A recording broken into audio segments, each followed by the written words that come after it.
Okay, so I'm going to formally open the meeting to take apologies. Then I'm going to suspend it, or whatever the word is, so that we can have our presentation from Tennis Wales, and then we'll go on with normal business after that. So Steve, have there been any apologies? Yes, we've had one from Sarah Keaton.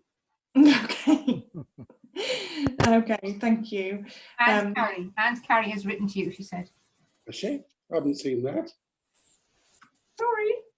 Oh. Okay, so unless there are any objections, I'm going to formally suspend the meeting. And if I could ask colleagues from Tennis Wales to perhaps introduce yourselves. We're going to have a presentation. If I could just ask councillors to treat this in a similar vein to the meeting we had yesterday, which is this is an information gathering exercise. So please do listen, feel free to ask any questions, but in terms of any debate about where we go with that information, we'll save that for after the presentation in terms of our normal business. Okay, so who am I handing over to? Is it Luke or Martin or Jamie? Jamie, I suppose. I'll share this when I get the slides, but Jamie will introduce first. Thanks, Luke. Yeah, so hi everyone. Thanks for the invite and the opportunity to present to you. My name's Jamie Clewer. I'm the head of participation at Tennis Wales. And then Luke, who I will let introduce himself and not talk for him, but Luke is a participation development partner within my team. So our principal role is to grow tennis participation across Wales and to raise the standard of facilities and clubs and venues that provide tennis. So we're all about growing the sport and making it more accessible. So yeah, I'm Luke Williams. So Jamie's my boss. I'm a participation development partner. So covers quite a large remit across the country, across Wales. So I work predominantly with clubs, park facilities, similar to what you have at Langland Bay, supporting coaches, etc. So it's quite a large remit. But yeah, I've been with the organisation just under 3 years now. Previously worked for Sport Wales for 9 years before that as well. So been involved in sport for a long time, which is been fortunate if you're passionate about it. So yeah, all good. James, did you want to introduce to start with in terms of an overview? Yeah, Rebecca, are you happy for us to proceed with the presentation? Yeah, please go ahead, and I think we'll take questions at the end if that's okay. Yeah, that's perfect. Okay, look, if you want to move the slide on one for me then. Yeah, sure. Okay, so as I said, thanks for the opportunity to come and talk to you. We will try and keep it brief. Appreciate you have other business to attend to. We just wanted to talk to you this evening about an opportunity to work in partnership with the Community Council on a parks tennis project at Langland Bay on the courts that you've invested in already, and potentially the additional 1 or 2 courts, however that develops moving forward. This is driven primarily by our new strategy for tennis in Wales, which launched earlier in 2020 and has somewhat suffered due to COVID-19, but we won't go there. We'll stay very positive. But our approach is all around tennis opened up. And what we're trying to do is to, whilst we always will look after and support the development of our traditional tennis clubs and venues, we want to grow participation by bringing new groups into the sport and make it more accessible and welcoming to people. And a key strand of that strategy and approach is to work more closely with local authorities, community councils, leisure trusts, etc. on park and recreational tennis courts that you'll know in many instances probably have fallen into some state of disrepair and neglect, but probably still do sustain a certain level of participation, particularly in the summer around Wimbledon. What we're trying to do is to work with partners to upgrade those tennis courts, to make them an appealing facility for the community, where we can to look at projects such as floodlighting. That's not always possible in certain areas, that's fine, I'm just providing some context.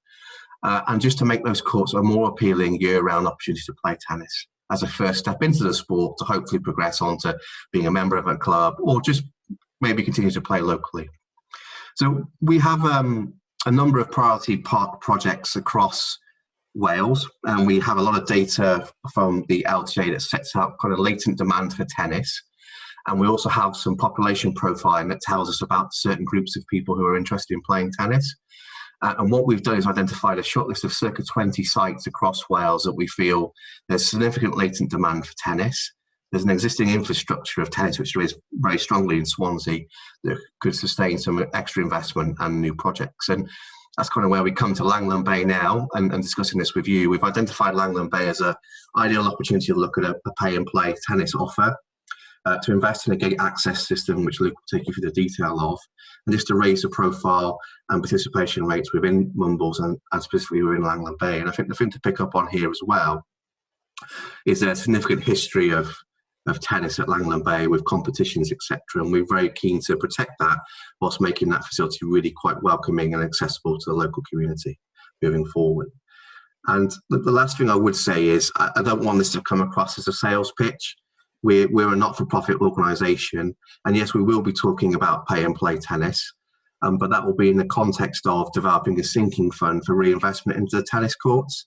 Any surplus or profit made by us or you as a council from pay and play would be reinvested into community tennis locally. So we're going to talk about a mixed offer of pay and play, low-cost subscriptions, community tennis coaching, just to kind of make the site sustainable moving forward for tennis as we go forward. I mean, the key thing to just highlight in completion on that, I'll move on to allow Luke to give you the detail, is that we've seen right across Wales these community councils, local authorities struggling with the upkeep and redevelopment of tennis courts because of sinking funds and a lack of that investment to upgrade them. And this is a solution to hopefully secure the long-term sustainability of tennis courts by securing a sinking fund that means they can be replaced and maintained to an adequate standard.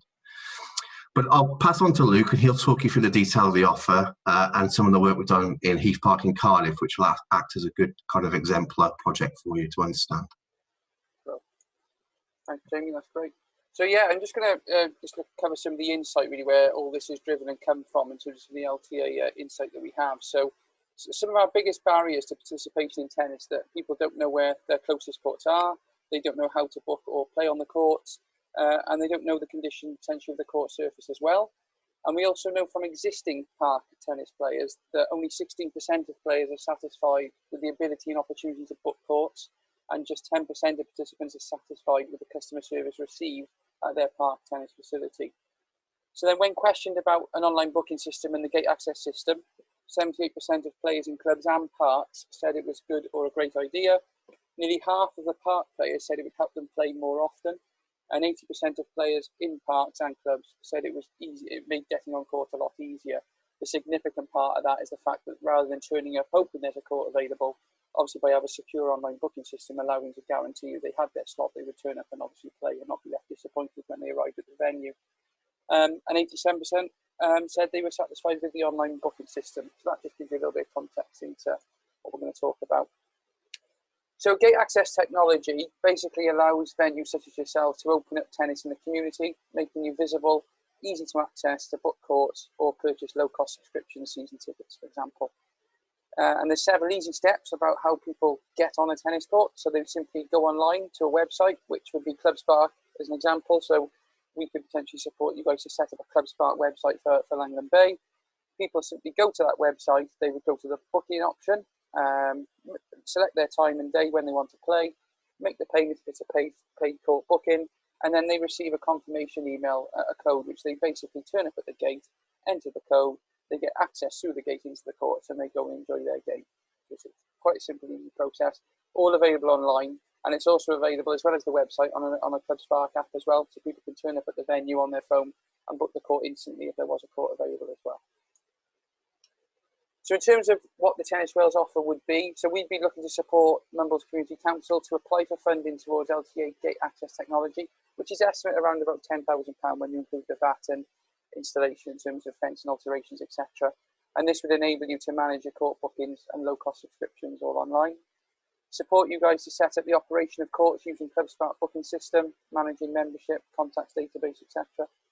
Work with the council to develop a preferred operation model to ensure the long-term sustainability of the courts. And that's the key thing about this, as Jamie alluded to. It's not about sort of a profit sort of arm to it. We just want to keep those courts sustainable so they don't end up in the situation that they were prior to you guys obviously reinvesting in those facilities. It's important to develop a sinking fund to maintain the facility over a longer term. And then we'd also look to support you in developing a coaching provider agreement at the site to ensure you drive coaching programs and community events and access family open days, etc. the key thing to just consider that we wanted to give you food for thought tonight is around the operation model of your court. So this is one of the key considerations for you to look at. This will be fundamental to ensuring the long-term sustainability of the facility, and the two general options that you have is either you look to manage the facility in-house or look for an external provider to manage the facility through a lease/license agreement, for example. If an external provider is under consideration, then Tennis Wales would be keen to explore potentially taking over the management of the site to help drive participation, which would come with added benefits. And that table there is just a bit of a breakdown of some of the responsibilities that you'd see if the community council were to manage the courts, or Tennis Wales stroke external provider would take on board there. So, for example, obviously from a council point of view, you'd be responsible for maintaining the facility, including the annual sinking fund, which we estimate is £1,200 a year per tennis court. So I've based that figure on 4 courts, depending on whether you have 3 or 4, but you can base it on £1,200 a year per tennis court is the average sort of maintenance that needs to be put aside each year for a tennis court. So it has regular maintenance, regular washing, it might need painting, it might need moss treatment, etc. There's also the process of administering the booking system, taking payments and reinvesting into the facility. Also responsibility for providing community activity, so school linked marketing promotion to make sure we're driving participation at the venue. And then of course the appointing of a tennis provider if you want to have a coaching programme running at the site. If Tennis Wales was an option or a different external provider, you know, from a Tennis Wales point of view, we'd be looking to take on the responsibility for managing that sinking fund for you. We'd look to manage the online booking facility and membership income, reinvest into the facility as a not-for-profit organisation. We'd also look to design and install vibrant new signage at the courts as well, which I'll show you in some further slides, what we've done at Skatepark, etc., to promote the offer, make it easy for people to understand how they can get on a tennis court at Langland Bay. And we provide additional marketing support, free community events for local people to promote playing opportunities, social media campaigns, free community events, local schools. We do lots of road shows to drive participation to our open days, and free family community events, etc. And we'd also look to work in partnership with a chosen tennis provider to deliver coaching programs for all ages and abilities at the site as well. So the key benefits to Mumbles as community council is obviously improved health and well-being of local people as we look to raise participation, help to reduce antisocial behaviour, links with local education establishments, so that would be all ranges of schools from primary, secondary and higher education, investment into the local area through the gate access technology, free access opportunities to local people, so that will be things like school access, it would be family open days, etc., and ensure the long-term sustainability of the facility, which is the key one. And of course, we can, you can look at an external provider to help you manage, administer the long-term sustainability of those courts through tennis experts such as ourselves or a chosen provider, for example. In a nutshell, what we're trying to do is invest and help support opening tennis up, which is our strategy, to the local community in the Mumbles area, get more people playing, being physically active, and ensuring the long-term sustainability of the tennis courts at Langland Bay. And finally, just a bit of a case study. So as Jamie alluded to, Skatepark is the first site that we took on in terms of it being an external provider. This was back in July last year. And just to do some key stats at how we've massively grown, we've probably quadrupled the usage of that park in 18 months, even with all the COVID issues that we've had to face this year. But at the moment, we have over 500 people that are active subscribers, 350 casual players. So that's players who will book a court on a pay and play basis. They don't have a subscription, but they're quite happy to just pay an hourly rate for their courts. Over 120 players on the current coaching programme. That ranges from tots all the way through into adult programmes. We delivered a number of free school roadshows. We had an open day last year, which was the largest in Wales. I think it was the largest in Britain in 2019, where we had 450 people attend over a 2-day weekend. It was chosen as well on the Wimbledon finals day, so it was very popular. And the site is generated, just to give you a bit of a flavour for finance, over £13,000 in income in 2020 alone, to support the sinking fund maintenance and future investment. And that's obviously bearing in fact that, for 3 months of the year, the courts were closed when we had the initial lockdown period. So it just shows the potential in a highly populated area, which again, being in Swansea with the Mumbles, that you could potentially raise enough revenue to, one, secure the long-term sinking fund there, but also future investment into that facility as well would be an option if you can raise enough finance. And as I said, from Tennis Wales' point of view, the key thing is ensuring the sustainability of those tennis courts. You've got a great opportunity now with the newly surfaced courts to maximise that and ensure that those courts hopefully don't end up in the state that they were prior to the recent work that's been undertaken. So That's really it, short, sharp, lots of information that we've given you in there. So really, we're happy to answer any questions that you might have about that. I appreciate it's a lot to take in, or if you want to come back to us post-meeting, that's fine. But hopefully that gives you a bit of a flavour of some things to be thinking about in terms of the next steps for you and the courts. Great, thank you. Do you mind stopping sharing your screen so I can see everybody? Yeah. I don't ever do this, but on this occasion I'm going to ask my questions first, and then I'll open up and give people a chance to have a think about what their questions are. How can you book with the gate access technology if you don't have access to the internet? You can do it on your phone, either on your phone, or you would do it on a PC, laptop, etc., a tablet. So if you're completely digitally excluded, there's not a route for doing it? There wouldn't be, no, because the idea of the gate system is obviously to add security to the venue as well, so people can't just walk in the courts, maybe abuse them, for example. So the idea would be, what you would have is that signage that I mentioned. We'd look to install signage at the courts, so people would be able to see how you book a court. It would say something like play tennis here. It'd have the web address, and people can obviously, provided they've got their phone with them, which most people obviously do, they would be able to go online and book the court immediately if they were at the site, or you can book it at your home. What's quite clever with the booking system is you can determine as a council what the rules would be for court bookings. So you might determine that we want an off-peak and on-peak rate at different times of day for the court hire. And don't get me wrong, what I didn't put in the slides is we don't look at this necessarily as being a really high-end price range. We always say in park sites like the Langland Bay, even Heath Park in Cardiff, it's £4.50 an hour to book a court. It's really reasonable, it's accessible and affordable for people. And our season tickets at Heath Park are £39 a year for a family household. So anyone who lives in that house can access that membership and play as much as they want for £39 a year. You can set rules on how many bookings maybe somebody can make in a booking period. We're having to do that now at Heath Park because it's grown so much that what we can't do is say, look, for your £39 a year that you can book 5 hours every single day, because it wouldn't be a fair usage policy to everybody else. So you can limit and customise that as much as you want. You can edit how far in advance people can book in terms of how long they can see their booking calendar. And what it also gives you through Skatepark, it's also, obviously, as well as managing your season tickets, where people simply join and pay a fee, the money gets transferred into whoever's managing the facilities account. There's a contacts database. So when you have members, you can regularly communicate with them, which we've had to do a lot this year with coronavirus and clubs opening and closing all the time. So you can communicate with anyone within your contacts database, and it provides you with a professional looking website as well. So it's an all-end solution really to help you manage a facility. And I think the key thing is it's actually been designed for tennis clubs. It's not just a sports platform. It is mainly for tennis clubs. So it's been really shaped in that direction to try and help save hours and hours of admin for the volunteers that run these facilities. Rebecca, I guess if you were to take on the management of the courts via this system as a community council, you could possibly run a phone booking system, but obviously that would require someone to be able to man the phone to then make a booking via the system, as it would need to be made via the system and a code passed on. So there would be a workaround. However, hopefully you can see, I understand your point about digital exclusion. I take that on board. It is about trying to find an efficient vehicle to managing the courts for you as a provider of the activity.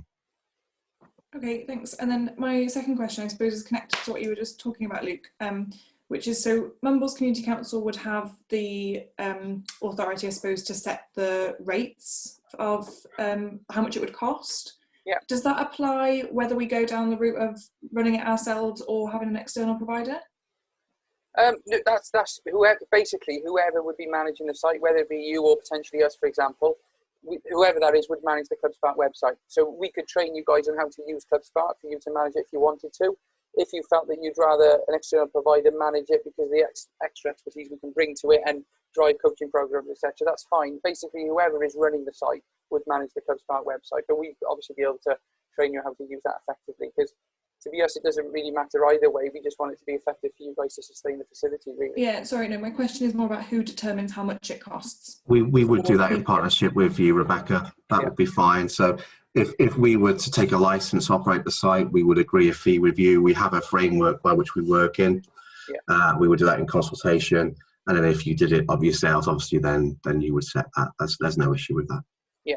So, for example, with Heath Park, it's actually a three-way thing. It's a Cardiff Council site, but Parkwood Leisure actually operate the whole area because they also have a cafe, a miniature golf course, and we have a license agreement with Parkwood, so we work with them to decide what the pricing points would be, etc., use, hours of day, and all that sort of stuff. So we do exactly the same with you guys as well. The range of pay and play as we see it is between £4 and £8 in general, yeah. and a low cost subscription is around about £39–40. Our park sites, we're looking at charging no more than around about £4.50 in truth. Rebecca, while we're talking about rates, could I just ask just jump in with a very quick question? If there was lower income households that we wanted to offer a separate rate to, is that possible with the software? Yes. So you can register a number of packages. So it could be that, yes, you have one specifically for that, and you put a discount percentage on it, or you just set it up as a new package. That wouldn't be an issue at all. You can even set it up to have instalment payments. So if you wanted to spread the cost out over 4, 5, 6 months, 12 months, obviously, clubs would use that on a high-end membership where they might charge £200 a year in a traditional club, for example. But yeah, it's very flexible how you set them up, basically, in terms of that and payment mechanisms as well. Okay, thank you. Are there any other questions from colleagues? Martin, and then I'll come back to Will and Pam.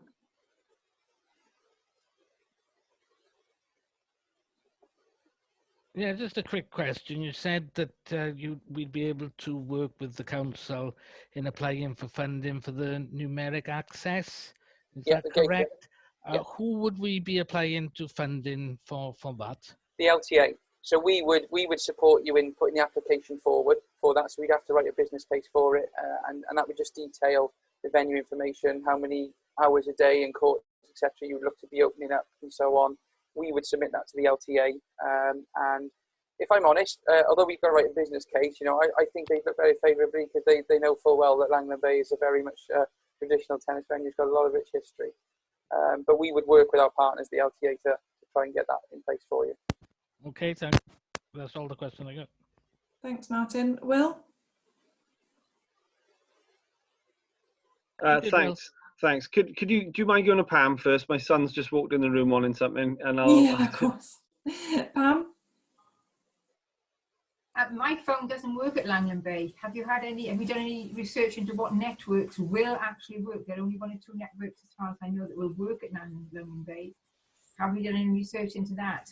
We can get basically the company who installs the gate, we can get them to look at that. But it actually does 3G and Wi-Fi as well. They'll install both. 3G and Wi-Fi. Mine doesn't work on this. Yeah, that's something to possibly look at, whether there needs to be a potential installation to boost that potentially. But that's something we can look into. I think you would need to look into that. Yeah, that's fine. Yeah, we can certainly speak to the providers. Obviously, what we'd have to do for the first steps would be to get a funding application in principle agreed with the LTA. If that happens, great. And then we'd look at, right, okay, what would we need to do potentially to get it up and running effectively, to make sure we've got enough strength of signal for the booking technology.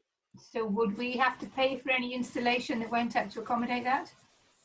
We would look at that, Jamie, wouldn't we, basically, in terms of what would be needed at the site generally? Yeah, on a case-by-case basis usually. Yeah, so it's managed on a case-by-case basis. So there wouldn't be a transfer of funding to the council for installation. We would get approval from the LTA, our UK governing body, to install the gate. We would then simply work with you to manage the process of that happening. They would pay for that installation. Yeah. More often than not, we're able to include any gate or fence alterations within that cost as well and get that covered. The only area where it can be slightly grey is there is a requirement for a very small electricity supply just to run the gate access system and the Wi-Fi system that's attached to it. So there is a requirement to bring electricity to the point where the gate will be installed. So we will get some quotes on that and work through with you on how that cost will be covered. A lot will depend on where existing electricity is in terms of supply to the vicinity. Yeah. Thank you. I do know also on the Wi-Fi subject, I know when they install the gate, they actually bring 4G and Wi-Fi as part of the system as well. It gets built in, so they will provide a signal there anyway, obviously for the coded padlock system. It wouldn't be maybe from a very far distance, but when you're at the gate, it would work effectively, basically from using your smartphone and entering the code. So that's usually an installation, because a lot of venues because obviously they're open access courts, a lot of venues they go to don't have Wi-Fi and maybe 3 or 4G at the site anyway, so they'll build that into the installation. Okay, thanks. Will, is your son satisfied with what you? He is. Yeah, he was delivering my dinner, which is sitting on the side here now. So okay. it's good. So the management package obviously comes with the sort of gate system and the support system, and you said about the coaching. Just one of the motivations I personally have is to bring back the junior tournament. I just wonder if that's something that would be, able to be included in if we did go through a sort of management option. Would that be something you guys have thought about? Because Langland used to have a very prestigious junior tournament a long time ago. Obviously, the courts fell into disrepair, and the tournament got taken away. Hopefully, I think I've spoken to Jamie about this before, that if we had to have the sort of minimum of the 4 courts, you said, didn't you, to really have a tournament? Yeah. But if we were able to keep those 4 courts, would that be something that we could include in that sort of management package, do you think? Yeah, I see no issue why we can't do that. I mean, I would need to talk to our competitions manager, Mark, but I see nothing that would mean we couldn't run a certain grade of competition at the venue. The more courts you would have to do that, the better. We possibly could run something in partnership also with Swansea Squash and Tennis Club, just further around the bay, obviously, as well. So there are options there for us to do that. But with best intention, and it is with best intention, then we would work with you to do that, yes. Great. The lighting system, I'm just wondering how that works with the gate operating system. If I'm sure we'd have to get planning, and there's bats there, so it might be a non-starter, right? But if we were able to get floodlights there in the future, do they literally just turn on when you book the court? And yeah, they do. Yeah, that can happen, yeah. You'd set that as part of your installation. Obviously, if lights come in later on down the line, that's something you can factor in. But that's one of the beauties of that system, is that you don't have to have people on site. It'll turn the lights on usually 10 minutes before, 10 minutes afterwards. So it automates itself. Okay, we've got obviously 2 at the moment, but potentially 3 cafe restaurant operators. There's obviously the double sites up for tender at the moment. But I think, we could possibly have a conversation with one of those to do bookings, Rebecca, that I'm sure, they could help out if need be, and people could go in there and book potentially. Just while I've got you currently, just on a slightly different topic, the 4th court, a couple of members would like to see it as sort of like a multi-use games area as well as tennis. I was just wondering, have you done that in any other locations where you've got like the ability to play tennis, but then on other days it's maybe basketball or some kind of other sports or not?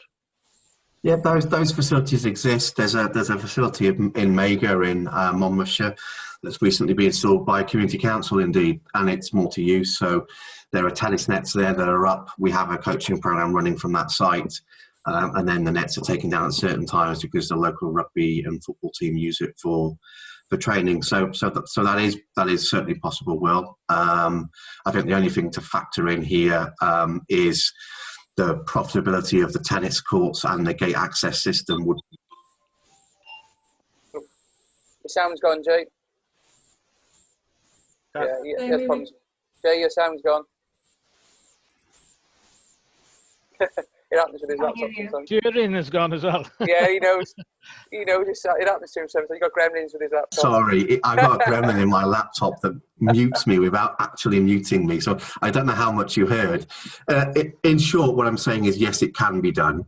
And we have netball bookings on our Heath Park courts that we manage via Club Spark, and there are other facilities that have been invested in as a multi-use games area. It just requires careful management, that's all. And last question, sorry, Rebecca. The pickleball and paddle tennis. I'm just wondering what your opinions on pickleball are and paddle tennis, and Don't really have an opinion on pickleball. It's run on a number of our sites. There's certainly no issue with that. That's fine. If it's a sport people want to play, then that's brilliant. Paddle is something that the LTA and us as the governing body in Wales are very interested in. We've just gained recognition as being the governing body for paddle in Wales and the UK. So yes, that's a priority for us, and we are looking for projects and potential developments around paddle. The construction of courts currently is not cheap, but if there is potential interest there, then we would certainly be keen to look at a project, and we could not saying we can, but we certainly could be looking to the LTA for funding or part funding of that development as well. Okay, there was some other hands up. Ian, did I see your hand up? And then Pam. Yes, thank you, Chair. Good evening and welcome, Jamie and Luke. Thank you. My question actually was answered by Will Thomas. It was the same sort of route I was taking. You know, can the venue be adaptable and flexible for other types of facilities, i.e. the mugger, the netball, you know, the variations of a paddle or a racket. So I think that's a very positive thing that you can accommodate that. So thank you for that. Yeah. And you could essentially still use the booking system to book out those sessions as well for other sports. So you can still use the same management system. And what you generally find with tennis, if it's on a multi-games area, either you have a net that's portable that just wheels off, or you just take the posts up the ground and put them to the side while they play football, netball, basketball, whatever it would be, you know. Yeah, I think, you know, in the past, there's been an element of exclusivity with tennis. So, you know, we'd be not pandering, but be accommodating to other users and wanting to use the venue. So I think that's a very positive thing. Thank you for that. No problem. Okay, thanks, Ian. I'll take Pam's question and then we'll be moving to wrap up. So, Pam.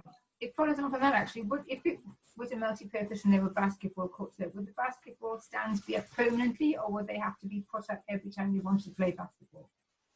Generally, what we found at sites where we, like the Mega one that Jamie mentioned, they are permanent fixings actually at the opposite end of the court. So at the end of the baselines pretty much. So they don't really interfere with the tennis. So, I mean, that's the easiest solution, is have permanent fittings in place. So it's easy to move the tennis net off if it's portable, or if you take the posts out. But with things like basketball and like, for example, those tennis courts, Jamie, had goals as well, didn't they, for football?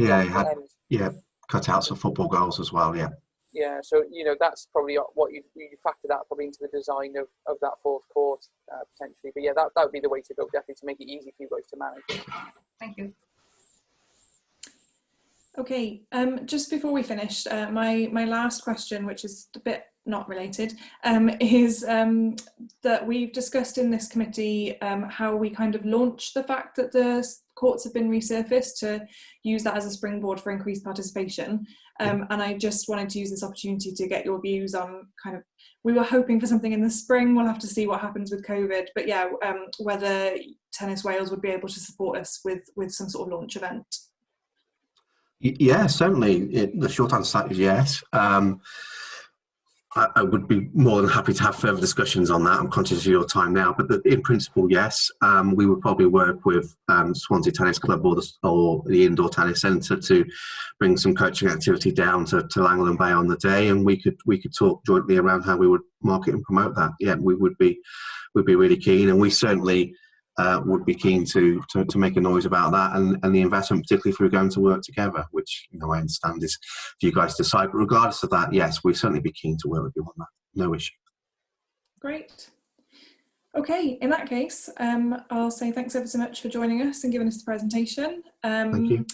I guess next steps for us are to kind of consider what you've presented to us, and then yeah, through the clerk we'll be back in touch with some further No problem.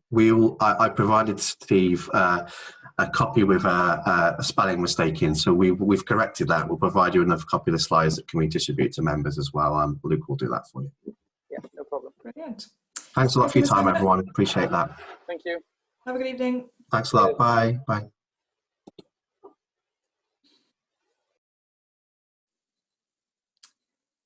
Okay, right. I've got my usual trick of not being able to see the agenda, Steve, I'm sorry, but I think I'm resuming the meeting from now. Is that right? Oh, I think you're on mute. Yeah. So for some reason, the last couple of weeks, my little symbol for the microphone doesn't show. Oh. The space is there, and when I click on it, the word mute or unmute comes up. It's a bit weird. Anyway, while that was in, I just checked my emails and I see that Gareth's apologised. He was going to come, but he's been asked to do an emergency job. So just to update you on that. Okay. So after apologies, it's declarations of interest. Are there any declarations of interest? Nope. No. Okay, next is the meetings of both the 21st of October and the 18th of November. I think Carrie asked us to hold back the October ones because she hadn't had a chance to look at them. Oh. So yeah, so those both need approving tonight if possible. Okay. Have people had a chance to have a look at the minutes from the last two meetings? Not from October, but from November, yeah. I haven't, sorry, Jet, no. Pam's nodding. Oh, I can't hear you. Okay. I can't remember October, but November, yeah. Yeah, November, yeah. Right, well, we're definitely happy with November. I think if we're not happy with October now, we're never going to be. Yeah. So I'm happy to propose them. Okay. Yeah. Okay, great. Thank you. Okay, the next item is the update on the skate park. Okay, over to Pam. The Maverick had their discussions with Welsh Water, and they are all agreed that the new system of drainage is perfectly all right. And they are now discussing it with Dan Macaulay at Swansea City Council, and it'll be up to him to issue the SAB when he is satisfied with it. But as far as the other hurdles are concerned, I think they've all been done. Okay, I didn't quite catch the end of that, Pam, but do we take from that As far as everything's... the others are concerned, I think they've all been done. Okay, Hurdles, so we're just waiting on the SAB. decision from Cabinet. No, which is- we're waiting for the decision of Dan Macaulay, and then it goes to Cabinet. It would go Right. to Cabinet without him, with or without him. But it's a condition of planning, it's not a condition of whether we take the site or not. Yeah. Okay, We're any just satisfied before they questions? start digging. Just, Yeah. so it's going to Cabinet. When is it going to Cabinet? January January. Have we got a date for that? 17th, 19th. So the Cabinet meeting in January and that. And there's nothing else outstanding that we need to do in relation to that. It just goes to Cabinet, and whatever decision comes back from that, we react to They that. have already prepared the report. Yeah. They will they will have to add in as an appendix the results they get from the open space consultation that they're doing now. But that will just go in as an appendices to the report, and that will be presented to Cabinet. And that was the report done by the consultant, which is now in the public domain. No, that's the report done by Swansea City Council on the open spaces handing over the land. No. Sorry, I realised that. The other report you were talking. Oh, that's done and dusted. Yeah, that's the one that's done by the consultant that's now in the public domain. Yes. Correct? Okay, Yeah. I just wanted to make that explicit more than anything. Thank you, Martin. No problem. Okay, any other queries or questions on the skate park? No. I think our meeting of this committee might end up in January being the day before Cabinet decides, in which case we might want to decide to postpone this meeting by a week just to have that result in January. So just prior warning of that. What is next on our agenda, Steve? There's an update on Underhill. Plus there's a request for payment from MCA, whether we would cover their legal fees. Can I hand over to you, Martin? Yeah, well, can I ask in relation to this, Steve? It says correspondence and additional documents folder. Where's the additional documents folder? But that's in OneDrive. Do you want me to share the... Yes, that's what I was going to say. But yeah. Yes, please, because I tried yesterday to get into OneDrive and I yeah, couldn't get anything. but where in OneDrive is it? Because I had trouble finding it. It should be. It should be under committee meeting for this date. Under what? Go into committees, community and social meetings, meeting of the 16th of December. 16th of... Yeah, well, that's when I looked for it. Okay. Is it there? We've got it up on our screens now, I think. Yeah, that's why I've just picked it up now. But all I'm sort of saying, well, you know, it's all water under the bridge now, but it just would, if it was there, because I can't see an additional documents folder there under the 16th of December meeting. I just think it would be useful so if councillors had the chance to see this beforehand. Anyway, just to give you an update, I suppose, of where we are at the moment, that no particular massive change from where we were last time. We're still waiting for the City and County of Swansea to come back with the signing over the lease from MCA to MCC. Still continuing to chase that up. It is with the legal department now at City and County. Myself and us and MCA are continuing to chase that up. We have submitted permission for the loan application. We're still waiting to hear from that. We haven't heard one thing or the other, one way or the other. The other thing that is in the pipeline as well, which is, well, I don't know whether to say proceeding is the right way of putting it, but we're trying to formulate a legal partnership agreement for the partnership arrangement between ourselves and MCA. And linked into that is going to be the role of the shadow project manager, which I've talked about before, the role of which is to look after MCC's interest when it comes to the contracts and releasing money to MCA for control of the work.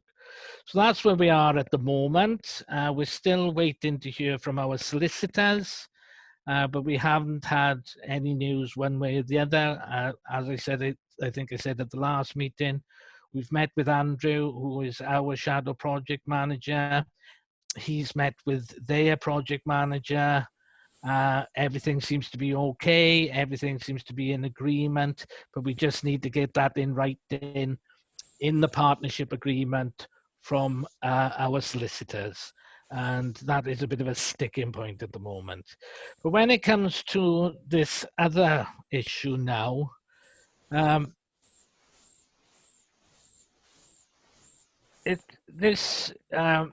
this document that we've got in front of us isn't really very explanatory, but it does give the figure that we're talking about. And really, what this relates to is because we are asking for the lease to be signed over from MCA to MCC, there are legal fees that are going to be incurred of $3,250 plus VAT.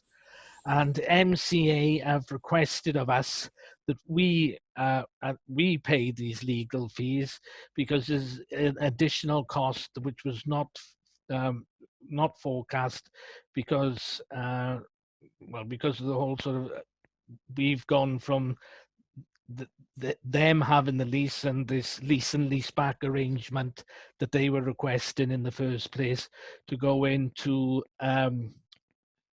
a back-to-back lease, as we're now talking about, where we hold the lease and then they will sublease from us. So that's where this request is coming from. And as I sort of said, it's requested $3,250 plus VAT from MCA. So that's what's being put to this committee. Okay, thanks, Martin. Steve, do you mind stopping sharing your screen so I can see everybody? So, question. So Pam first. Where is this money coming from? Is it new money or money that we've already given them and it'll be coming out of that? No, this would be new money specifically for the legal fees for this thing, because this is an additional request because there has been a change of the lease and lease back arrangement to this agreement that it will be the back-to-back lease. So this is... So this is additional money, not to the other money that we've allocated already. That's why it's coming to this committee, because it's a request for additional money. So who requested that the lease arrangements be changed? Them or us? We've been on about this. We've been on about this for quite some time, if you remember, and it was quite a sticking point.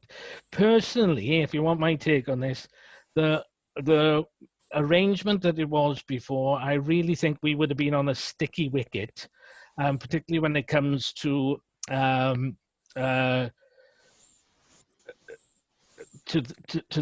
legal arrangement, when it comes to you know, if they had gone bust and stuff like this, if we didn't have this back-to-back lease agreement that we've asked for. So this is it. We've asked for the back-to-back lease arrangement. They have agreed in the long run. I'm sure you've been aware that it has been a bit of to-in and fro-in, and they haven't really been keen on it. But we have got this agreement in the end. City and County and Swansea have also agreed to it. As I sort of said, if we didn't have it, and we had this from the One Voice Wales advisor as well, it would have put us in a very sticky wicket with the Charity Commission had they gone bust as to what would have happened with the lease. The way that it is now, and if we go this way, is if they go bust, the lease will automatically come back to us. The way that it was before, that would not have been, well, it wasn't at all clear, but it will be very much clear this way. If anything happens to them, the lease comes straight back to us. So this is very much in our interest. I've made the point over and over again. This is something that we've pushed for, something that we've got through negotiation with MCA, and I think it's something that we need to support, really, because otherwise I think it could open up MCC to, well, not be in as strong as a position, which we as MCC, that is what is our duty to negotiate. Thank you for that. Yeah, so I would just add, yeah, so the lease arrangement that we're pursuing now is on the advice of our independent consultant. The only just query I have now that I've seen that letter is that it does make reference to advice on grant funding. If you look at what the wording of the letter says, it says leasing and grant funding, and I don't think we've ever talked about paying for MCA's legal costs with regards to advice on grant funding. Can you see the bit I mean, Steve? If you still got it. I think it's to do, you know, Martin mentioned this a formal agreement that we need as well as the lease. It's to do with the negotiations on that, isn't it, Martin? Yeah, that's what I would say. It's to do with the fact that, you know, they couldn't see it, could they, like at first, why the necessity of the back-to-back lease. And I think this advice that they've had now is why there is a necessity for us to go forward with the funding.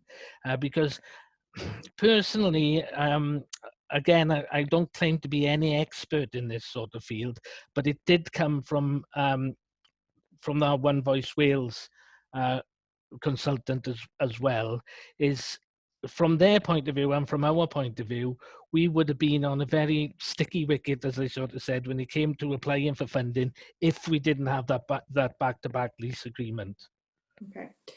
Okay, I'm keen to move us on if there's no other questions. So the five of us that... Sorry to interrupt you.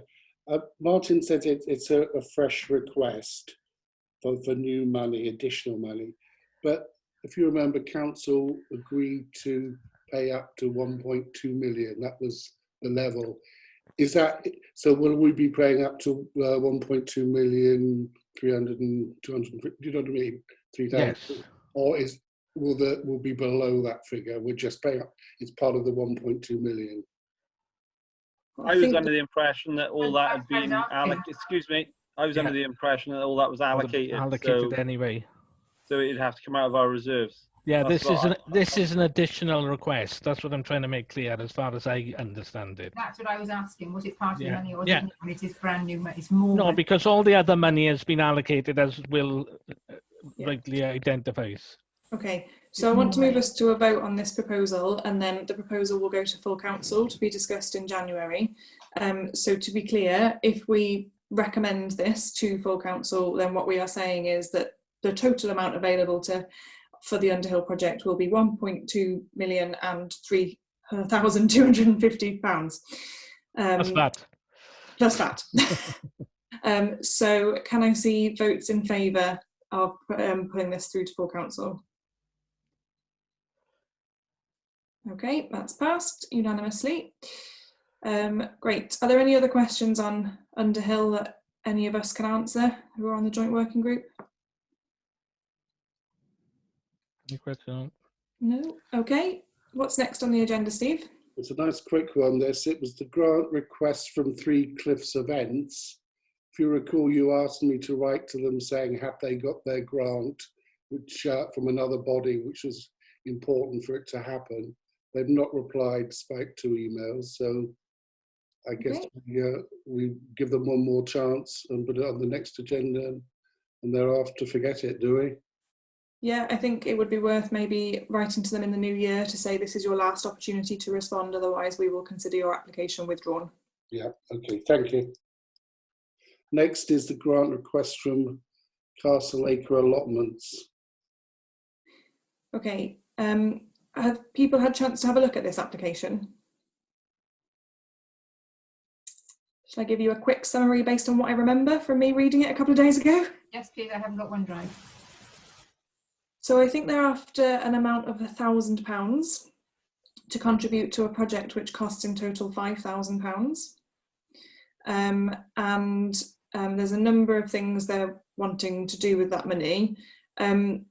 I just wanted to let you know that I have spoken to Carrie as Chair of Environmental and also Maddie as our Environmental Engagement Officer, because the application makes reference to a community orchard.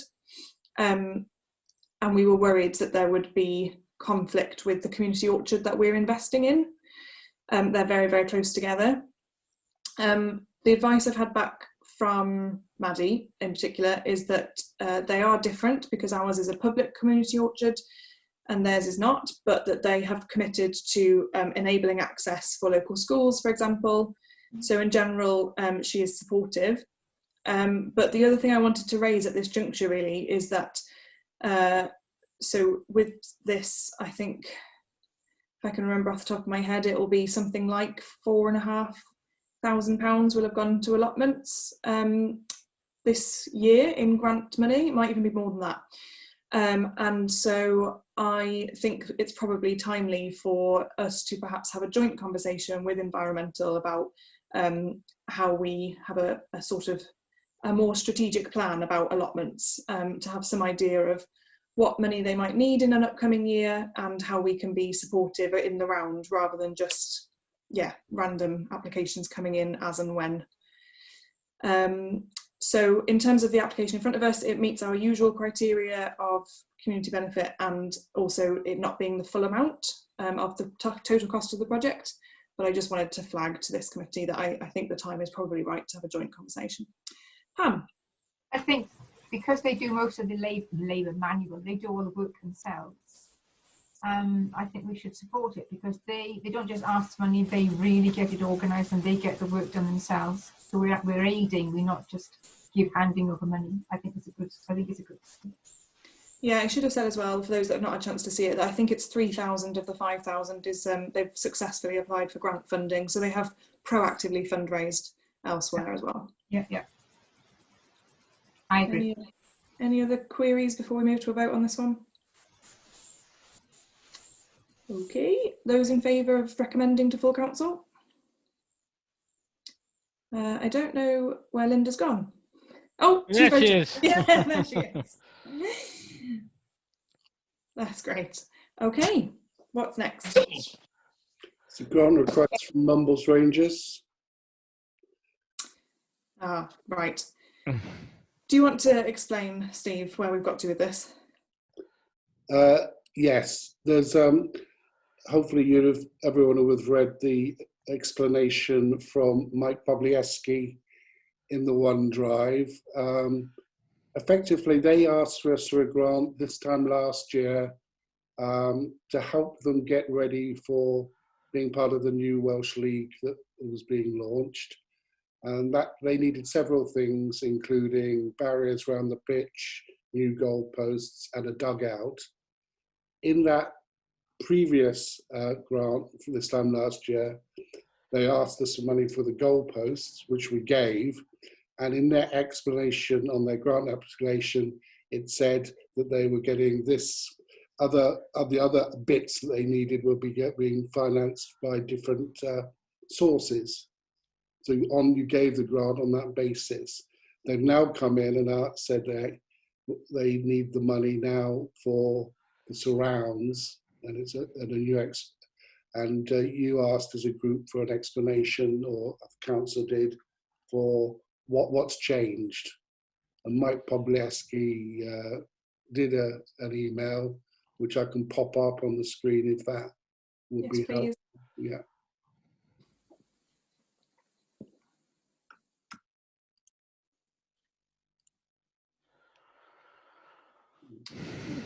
Lengthy. Mm.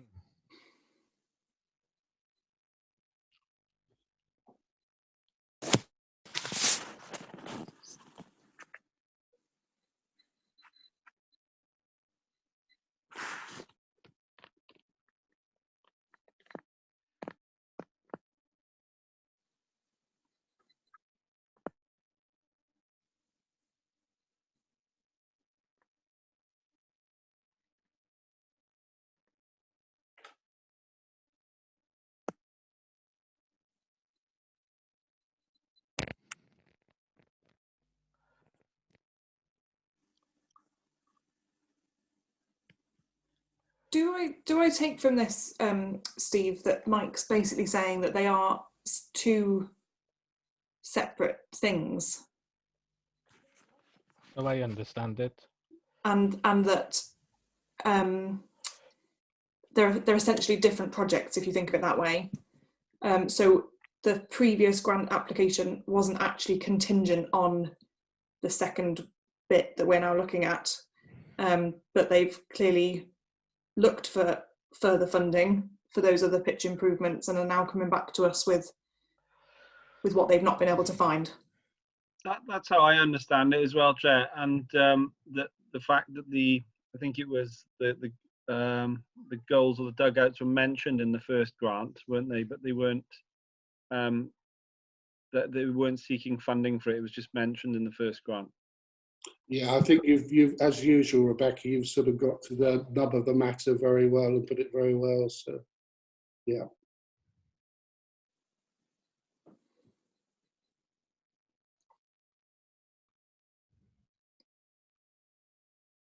Okay, so I think, you know, I would be straight talking and say this is not a non-contentious matter, in the sense that we're putting a lot of investment into the park, but we can at least be assured that we're not being asked to fund something which we've previously said, you know, we're not double funding, which was the prior concern. So, comments, questions? How does this fit in with the plan of the park that it's going to be? Because they said one set of posts is removable and the other will stay where it is. Well, will they have to be dug up when they resurface the park? Can they be dug up? Will they be reusable, or will they just have a finite use of about 2 or 3 years until the park is redesigned? Is the park being redesigned? Does somebody have more information than me on this? Well, I mean, I've been involved in the discussions of the master plan for years. I mean, the pitch is going to stay. It might shift, you know, over slightly, but it's where they've just paid all that money to have the grass redone. So it's not going to go much further. The dugouts are sort of semi-permanent. If it did move, they could just move the dugouts. The reason the goals are movable is to stop people from playing on the goal mouth, because it gets churned up when, you know, lots of people play in the same spot. So if you take the goals away, obviously you don't get people going down using. I mean, the bad point of that obviously is that there's not goals for people to go and practice in. Yeah. But the good point is you get a good pitch. So you know, they probably need to provide some static goals at some point as well. Maybe that's a comment that we could feed in. I was just going to come in on that. Although I've got my doubts about this thing in relation to Pam's question there. From my experience of dealing with Mumbles Rangers and Mike and the other people involved in that team, I am sure that they will have taken into account the other plans for the development of Underhill Park. Because they've been involved from the off and they are key players in it. And if you look towards the end of the letter, they do actually mention the wider plans for Underhill Park. So that isn't the concern I personally have got. Okay, any other comments? I would make a comment, just that what Mumbles Rangers are trying to achieve here is potentially quite big for the village. It's the start of a Welsh League aspiration. Wouldn't it be great to have Welsh League football in Mumbles? It'd be absolutely fantastic, and if we can help them in the early stages of that, great. It'd be great for tourism, bringing people down here. It'd be great for locals to get behind the team, go up there in better times, and support a proper Welsh League football club based in the village. Would be great. So I'm all for it based on that, really, because it could have massive impacts, positive impacts on the village. I don't think we've ever refused or let them down when they've asked for help in all the years that I've been here. Given what you've just said, Will, one of my queries, I suppose, would be just making sure we get appropriate acknowledgement of our contribution, because we'll be, the audience will be massive potentially, won't it? It won't just be locals, but it's a good opportunity for us to demonstrate our commitment to supporting community sport in the area to a wider audience as well. There is obviously they got a banner area around the. We could ask for a banner like we've done with the tennis courts, put a banner up. I have had a few complaints of the houses opposite about the horrible orange fencing, and there's a few too many sponsorship banners. So I know they're going to be having a chat about that because it doesn't look great. But I think a well-placed banner, from MCC could be a condition. And thank you to MCC for paying for this, that, and the other. I think that's a good idea because, as you say, we don't always get enough, reporting on what we spent our money on. Okay, are people happy for me to move to a vote? Okay, so to recommend this proposal to full council, those in favour? Also unanimous. Gosh, we're all friendly today. Rebecca, for the minutes, do I do on the proviso that they provide advert for MCC on the centre line forever, in perpetuity, or whatever? Yeah. Yes. So when they're an English Premiership team, we'll be able to see that on Sky Sports. Be good. Yes. Yeah, first Mumbles, later the entire FA. Great. Okay, what's next, Steve? Well, perhaps nothing, because the next two things are the budget monitoring and the budget for 21-22. I don't know whether there's any more work to be done on that at this stage, is there? No, I don't think there is. Thanks to people who came to the meeting yesterday. I thought it was useful. Will? Oh no, I just got a comment. I thought we were wrapping up. I got a comment afterwards. Sorry, you carry on. Oh, right, okay. Yeah, I don't think there's any more work to be done on the budget because we had that meeting yesterday. I think the Community and Social Wellbeing Committee proposals are pretty solid. A couple of questions to be answered in the next couple of weeks, but otherwise I think we know where we are. So have we just got website items at the end there then, Steve? Correct, yeah. Right, so is there anything particularly this month that we want to be putting out via our communication channels? So the grant Oh no, they haven't gone through. Have we paid out any other grants recently, Steve? What we normally do, Will, is put grant to provisional in front of the grant to Mumbles Rangers, so it's Claire is aware of it ahead of the game, because you'll make your recommendation, so it's highly likely to go through, isn't it, on full council? Yeah, so it's a good question though. I wonder whether we could just find out whether any of the other grants that we've made in the last couple of months, where the articles about those are on our website. Yeah, I can certainly put that as an action point for you to do. Thank you. Martin? Yeah, I was just going to say in relation to that, because obviously Mumbles Rangers have got a very big membership and a very big reach, that probably it could be useful to approach Mumbles Rangers, because I'm sure that they would be more than happy to publicise it through their social media channels and media channels and issues like that, which will further our reach as well. So I just wanted to raise that point. That's a good idea, Martin, especially because this is a slightly larger grant than what we would normally be recommending. So if we include that in the kind of brief for Claire, just for her getting ahead of the game, if we could do a joint statement or release or website post or whatever it is with Mumbles Rangers, I think that's a great idea. Well, they get a lot of, because we've done them with the Underhill Park, but they get a lot of hits on their Facebook postings and sort of stuff like that. So maybe we could do something around that. Like. Great. Okay, Will, what was your other comment? Well, just obviously Martin and Michael here. I just wondered if they had any questions or wanted to know anything about anything. I just wanted to see if we wanted to suspend and give them the opportunity to ask a question if they wanted to. I don't know if they do. Yeah, well, what I can do is I can just close the meeting now if there's nothing else. Yeah. And then, happy to hear from Martin or Mike if there is anything. Mike? We're handing over to you, Mike.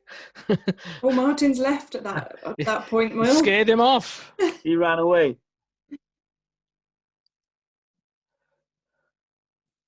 Sorry, were you talking to me, Mike? Yeah. Yeah. Oh, no, I just thought I'd wish you all a very happy Christmas to start with.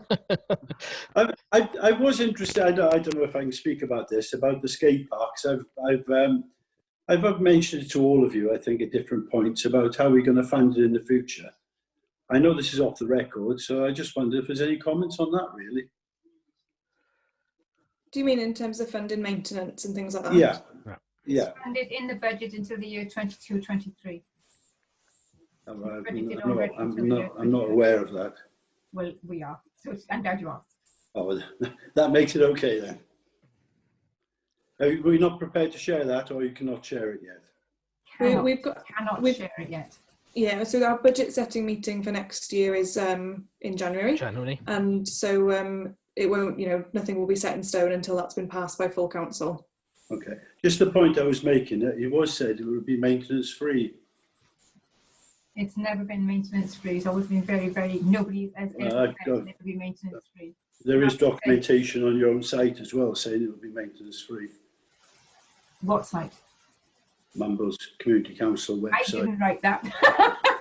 Nothing is ever maintenance free. I'm not saying you wrote it. All I'm saying No. is Nothing is ever maintenance free, but we are in charge of the skate park, we're in charge of the Langland tennis courts, we're in charge of Oystermouth, we're in charge of whatever.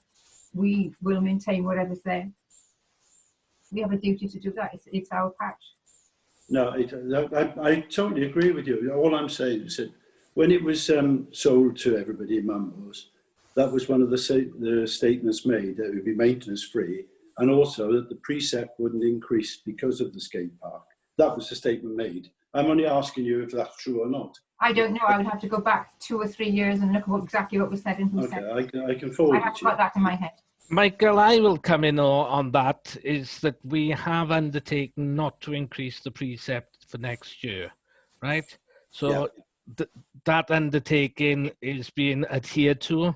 That is a matter of record. We did have a meeting yesterday about our budget, and we are very much striving, well, not striving, we will not increase the precept for next year. I cannot say going on year after year after year, because, things happen, you know, COVID things happen and sort of stuff like that. But more than anything, we are guaranteeing we are not increasing the precept for next year. I understand that. I'm only saying what the statement involved was saying that there'll be no extra maintenance charges, or there will be no maintenance charges, and the precept won't be included in there won't be risen in the budget to come. No. We'll have to send me copies of that. It's just that it could be, I'm only asking because it could be a very huge bill that we have to pay towards the skate park, and some of the other things then, like the bowling greens and the tennis court, would all be entitled to the same amount of funding. Yeah, that's the reason why I ask it. Okay, Michael, I will guarantee the precept is not going up next year. I'm not talking about it. Right, the precept is not going up next year, you know, in relation to the skate park or anything else. We are having a budget meeting in January where we will finalise our budget. We had, as Rebecca talked about earlier on, we had a very useful meeting yesterday where we discussed some of the budget ideas which will help us formulate our ideas for the budget going forward into next year. When we have that budget finalised, because in a lot of ways it's pointless talking about hypothetical situations at the moment.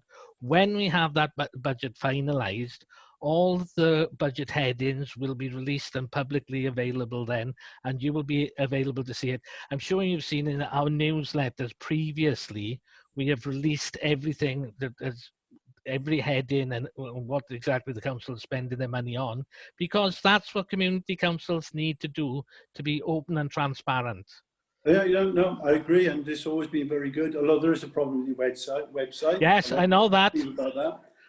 I know it's all Steve's fault. Nothing to do with me. Well, I appreciate that, but I think it is a very relevant thing that things like the skate park and Underhill to a certain degree is looked at in the future, not just tomorrow. No, because these costs are going to rise year by year by year by year. And you could end up with a situation where you won't have enough money to pay for them. And maybe the precept hasn't gone up this year, but in future years it will have to. No, but to be honest, when it comes to planning things like Underhill and the skate park, this is something that we do build into our budgets and our budget forecasts going forward. We need to. You know, we are open to scrutiny by organisations such as Audit Wales. We need to put together business cases. We need to put together budget projections. As a community council, if we're not doing that, we will be pulled over the coals for not doing it. So we do that, and we do that for going forward. Maintenance has been built into the skate park going forward, the plans for the skateboard park going forward, as they have with Underhill as well. Okay, but this, you seem to, I don't know if I'm not making myself clear, but would the same be then for the tennis courts and the bowling greens? Yes. Would they have the same funding available? Because we were just talking now about the tennis courts having to be self-funding, and bowling green has got to apply for funding. Tennis courts have all been struggling. So it would seem to me that every different facility should have the same benefit of funding. Can I just come in there? So I just want to clarify that the presentation today was to consider one option. It was not, we didn't have that presentation because we think the tennis courts have to be self-funding. It was just for us to consider that option.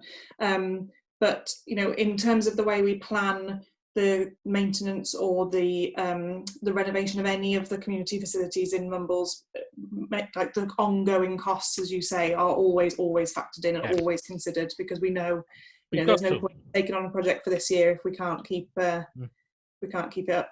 Pip? Yeah, just to confirm for Michael that I was involved in the budgeting for the skate park, and yes, absolutely, moving forward, maintenance was considered moving forward, and every avenue was explored to be self-funding as well. So yes, indeed, we did consider it, and we believe we've covered it to the best of our ability moving forward. I do believe, wasn't there sorry, I'm going to get on the wrong side of some people now, but wasn't there a funding set up by the skate park community to pay for some of the maintenance? I think yes, some of the maintenance is fair comment, and I think that moving forward, they know they're going to play a part in that as well by fundraising and events and so on, which again is in the budget.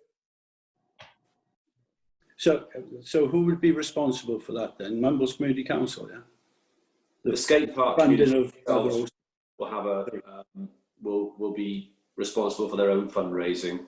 Mumbles Community Council will look to raise funds in other ways, commercially and in other ways like raising the money off the back of events and so on. Right. So that wouldn't be controlled then? What wouldn't be controlled? Any fundraising by outside bodies? Well, we can't control outside bodies. No, no, yeah. It's just that on the initial stages, part of the funding for the maintenance and the skate park was supposed to be done by fundraising. I think there's a bit of goodwill. I think there's got to be a bit of goodwill between the charity and the MCC. That's right. They're gonna, as Pip says, I think they're gonna try to, raise money towards maintenance. If they don't, MCC's there to pick it up, I suppose, is the honest truth.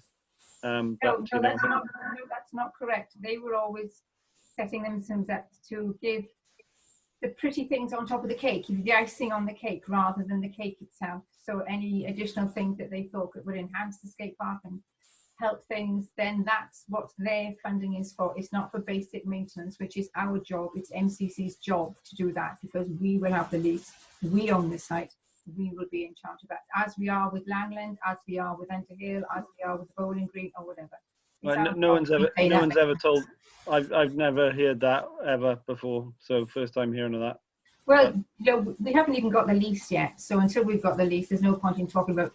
We can put all that we want in place, but until we get the lease, it's all hypothetical. But it's done an enormous amount of work to put things in preparation to try and make it work. But until we get the lease, it's just all hypothetical. But Michael, you're quite right in answering the question. There's nothing wrong with that. That's good. Thank you.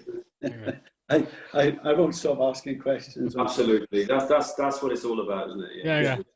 And I'm not trying to deliberately antagonise anybody. No. But it is a very relevant point to things like the skateboard, because I mentioned the skateboard again, but it does lead on to every other amenity within the community, really, including orchards and parks, whatever. I mean, we somewhere along the line, we need to sort of really sort this out permanently. Like, as far as I know, the skate park, again, sorry, was supposed to be something that was, as I say, maintenance free. I couldn't believe it when I saw it. But I don't know where I don't know where you're going around in circles. I don't know where you read it, but until somebody sends it to me, I can't read it. Mumbles Community Council is quite unique. I mean, a lot of other councils our size have got a lot more longer term funding commitments than we have. I mean, when the new council, the majority of new councillors came in, MCC didn't have any sort of, really, did it, Steve, ongoing financial commitments like community centres or sports halls like some of the bigger community council and town councils in Wales have. So, it's not uncommon for community councils to have long-term, maintenance responsibilities for things.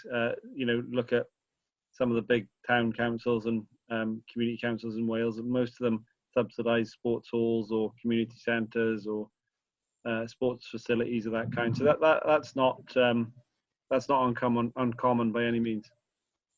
No. And I applaud it. I think it's a good thing. I want more things to be supported within Mumbles personally. I'd like everybody to have free tennis, free bowls, free everything. I mean, that should, I assume, is the goal of the council, to keep everybody happy and safe. Nothing's free. Nothing's free, Michael. No. Yes, it is. Don't listen to the Tory. We all pay for it somewhere. Will, apparently most of all your time is free, so there you go. I'm going to stop now and let you get on with your life. Thank you very much for giving me the opportunity to ask the question. No, my pleasure. Martin Williams, not Martin O'Neill, did you have anything you wanted to raise? You are on mute. You're muted, Martin.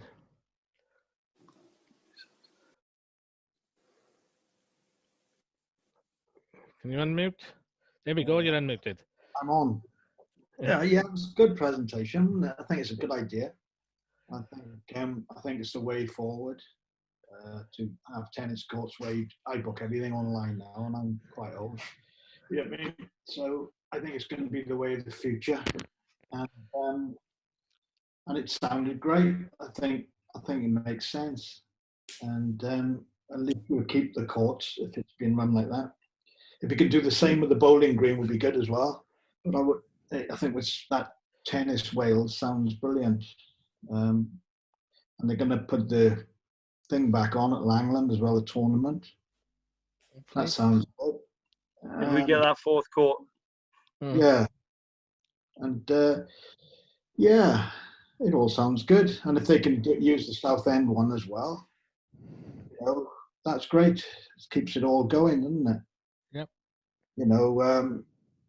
I was thinking about the toilets at Langland as well. Who would be responsible for those? The council or would just we're nothing to do with the toilets. The Swansea Council's responsibility.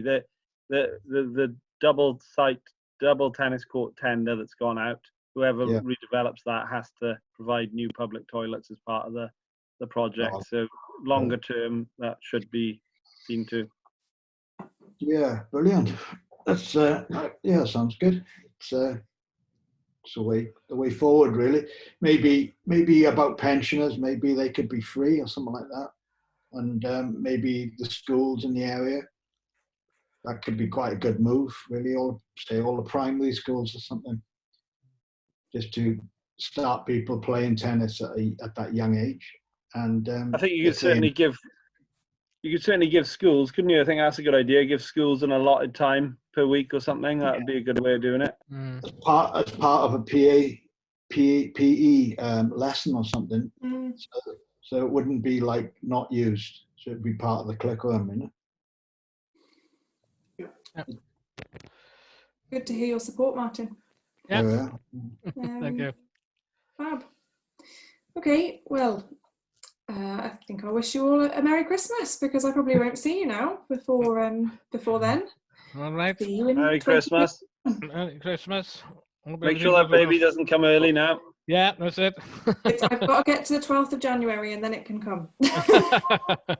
Okay. We can just guarantee it won't be the 12th of January, I know. All right. Yeah. Thanks, everybody. Okay then. Take care. Bye. Bye bye everybody. Ta-da. Take care. Bye. Bye.